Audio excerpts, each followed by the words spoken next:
Salut, c'est Anthony, je suis ravi de vous retrouver pour cette nouvelle vidéo. On a changé un petit peu de cadre, on est dans ma salle à manger et aujourd'hui je voulais vous parler du fameux cash flow dans le domaine de l'immobilier et plus particulièrement des dangers qui peuvent se cacher derrière ce concept très séduisant. Personnellement, avec 4 investissements immobiliers locatifs, j'ai environ 800 € de cash flow positif par mois. Alors je sais très bien qu'il y en a plein qui font beaucoup mieux, mais personnellement, je garde les pieds sur terre et dans cette vidéo, je vais vous partager un petit peu mon état d'esprit par rapport à cette notion de cash flow. Mais avant de rentrer dans le vif du sujet, si ce n'est pas encore fait, pensez à vous abonner à la chaîne et à activer la cloche pour recevoir chaque semaine des vidéos dédiées à l'atteinte de la liberté financière en partant de zéro. Alors si on devait donner une définition de cette notion de cash flow, on pourrait dire que c'est le résultat obtenu en faisant la différence entre toutes les rentrées d'argent que vous permettent de percevoir vos différents investissements immobiliers, donc principalement les loyers, et de l'autre côté, toutes les dépenses que cela engendre. Donc vous pouvez très bien avoir soit un cash flow qui est négatif, un cash flow qui est nul ou un cash flow qui est positif. Par exemple, si vous percevez 2000 € de loyer avec l'ensemble de vos investissements locatifs, mais que de l'autre côté, vous avez 1800 € de dépenses fixes par mois, en prenant même la fiscalité qu'on a tendance à très souvent oublier quand on est débutant, vous avez donc dans cet exemple précis un cash flow positif de 200 €. Et clairement, quand on souhaite investir sérieusement dans l'immobilier pour un jour atteindre la liberté financière, il faut absolument viser ce cash flow positif pour éviter à tout prix de devoir remettre chaque mois de l'argent de votre poche. Et surtout, cela va envoyer un signal très positif à votre banque qui va montrer votre sérieux et votre capacité à éventuellement pouvoir enchaîner les investissements immobiliers. Donc c'est vraiment un signal qui est très positif par rapport à la banque, même si en ce moment, dans cette année 2020, c'est un peu plus compliqué pour les investisseurs. Mais si je fais cette vidéo, c'est aussi pour montrer les mauvais côtés du cash flow, d'être obnubilé par ce cash flow. Je vois principalement 3 écueils particuliers. Donc premièrement, on peut avoir tendance à faire des calculs qui sont trop flatteurs. C'est-à-dire que concrètement, on se base sur le mode d'exploitation le plus intéressant pour nous, le plus flatteur, et on se dit par exemple cet appartement sera intéressant si je fais de la colocation ou de la location courte durée.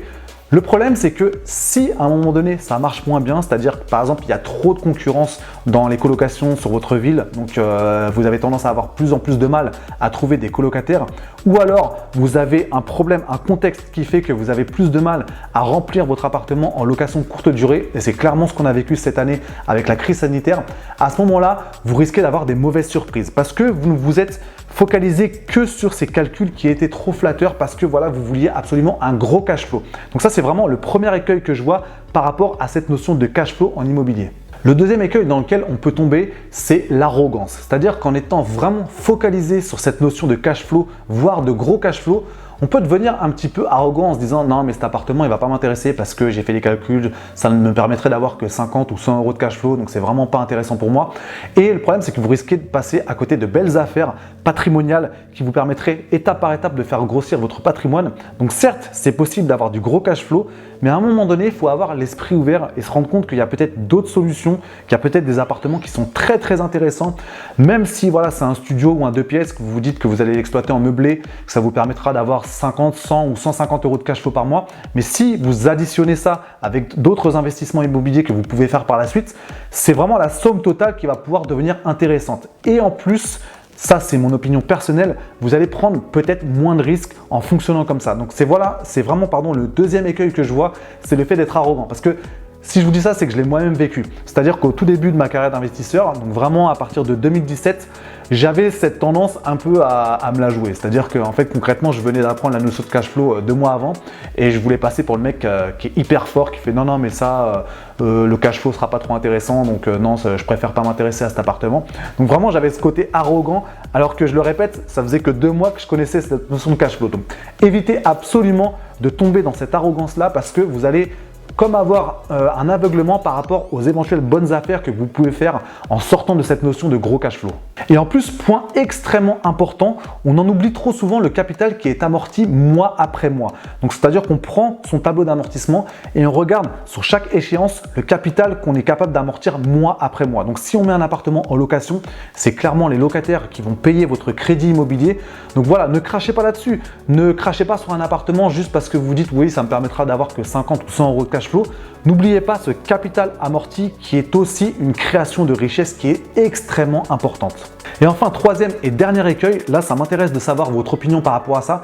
J'ai l'impression qu'on peut se sentir rentier trop tôt.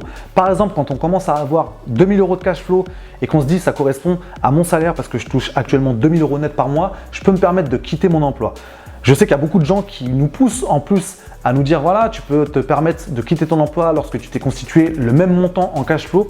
J'estime personnellement que c'est hyper dangereux.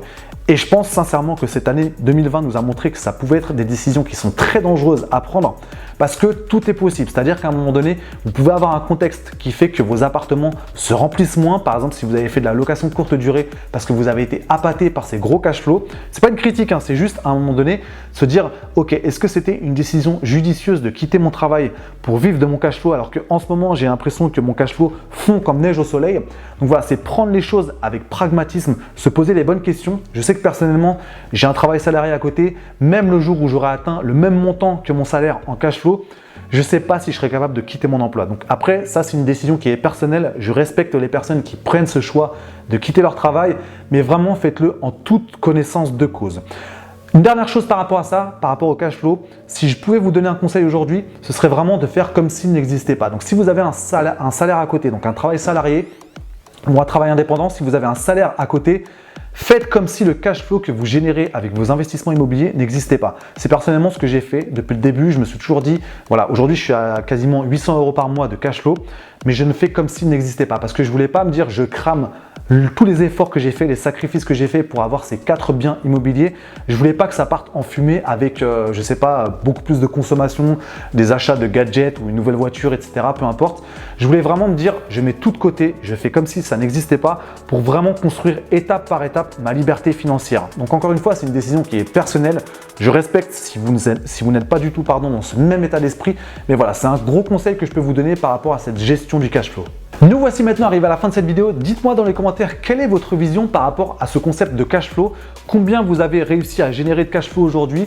Si vous avez commencé à investir, si vous n'avez pas commencé à investir, quel est votre objectif en termes de cash flow? Quelle est votre vision des choses en termes de, voilà, est-ce que je serais capable de quitter mon emploi si je suis capable de générer le même montant en cash flow? C'est important pour moi de savoir votre vision des choses par rapport à ça. Pensez à mettre un pouce bleu si cette vidéo vous a plu pour l'algorithme de YouTube. Si vous avez aimé cette vidéo également et que ce n'est pas encore fait, pensez à vous abonner à la chaîne et activer la cloche pour recevoir les prochaines vidéos et progresser chaque jour vers l'atteinte de votre liberté financière. Merci beaucoup pour votre attention. J'ai vraiment hâte de vous retrouver pour la prochaine vidéo. D'ici là, on ne lâche rien pour progresser chaque jour vers l'atteinte de notre liberté financière. Je vous dis à très vite.